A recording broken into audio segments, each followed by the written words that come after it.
Eh bien, pour faire un petit compte-rendu de l'audience de négociation qu'on avait ce matin à Nanterre, à la DSCC, en présence de la Direction nationale du courrier, du DSCC Nord et Sud, Madame Bonnet et Monsieur Loyer, ils se payent nos têtes.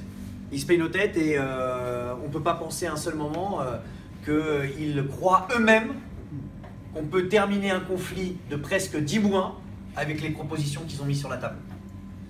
C'est une provocation.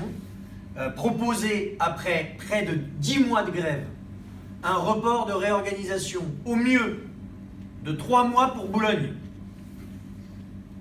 Au pire, et là c'est, je veux dire, on a envie de dire à un moment donné, mais vous nous prenez pour qui? D'1 mois pour Asnières, c'est juste ne pas vouloir en finir avec ce conflit.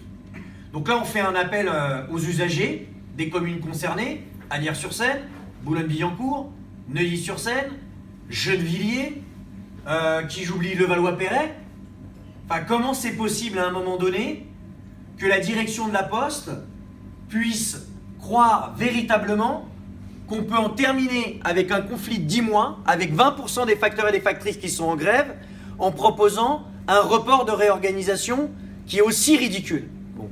D'autant plus quand il y a 22 décisions de justice sur ces 4 dernières années qui condamnent la Poste, qui sanctionnent la Poste pour défaut d'information des CHSCT en ce qui concerne la charge de travail, la quantification de la charge de travail. Vous savez, ce discours qui est apporté par la direction de la Poste, il y a une baisse du trafic, donc il y a une diminution de la charge de travail, donc je supprime des emplois. Quand on va devant les juges sur ces 4 dernières années, vous avez été incapable de prouver ce que vous répétez dans les services à chaque fois qu'il y a une réorganisation, une restructuration. Donc nous, en fait, ce qu'on a fait, c'est qu'on a mis sur la table une négociation qui est une négociation loyale. Ça veut dire quoi ça? Ça veut dire qu'on a proposé par écrit nos revendications sur le sujet qui était le nôtre aujourd'hui, c'est-à-dire les suspensions des réorganisations.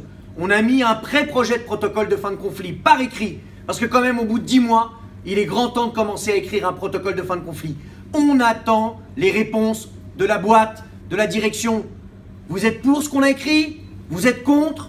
Vous avez des contre-propositions? Vous avez des amendements? Il faut écrire maintenant. Il faut arrêter juste de dire qu'il y a un problème, que les gens ne veulent pas faire, que veulent pas reprendre le travail. Vous vous rendez bien compte quand même que ce n'est pas juste les 20% des grévistes? C'est qu'aujourd'hui, ces grévistes, c'est juste la pointe avancée, en fait, de l'ensemble du personnel qui a réaffirmé notre soutien lors des dernières élections à plus de 51% avec un taux de participation supérieur à 86%. Ils ont réaffirmé qu'aujourd'hui, oui, la boîte nous vole du temps de travail, elle est incapable de faire la transparence là-dessus. Donc on a proposé ce protocole de fin de conflit. Il n'est pas à prendre ou à laisser, c'est à la direction maintenant de faire ses contre-propositions par écrit. On a, et à partir de là, un autre rendez-vous qui est prévu lundi. On ne sait pas si on ira. Si c'est pour faire des provocations comme là, ça ne sert à rien. On espère que la raison va enfin primer au niveau de la direction de la Poste et qu'on va avoir des contre-propositions qui vont être formulées par écrit avant lundi, qui vont nous permettre de nous rendre compte que réellement il y a une volonté de la Poste de vouloir négocier. Dernière chose, qu'avez-vous à cacher, Monsieur Loyer? Pourquoi vous refusez la mise en place d'une médiation? Vous vous rendez bien compte qu'on est dans une impasse?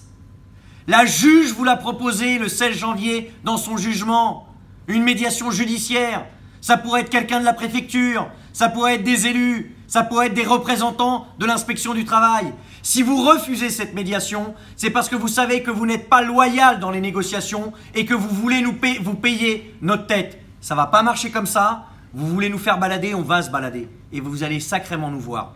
Mais aujourd'hui, en tous les cas, ceux qui ont fait le pas de la discussion, de la négociation, c'est ceux qui ont mis par écrit leurs revendications. On attend maintenant vos réponses par écrit. Oh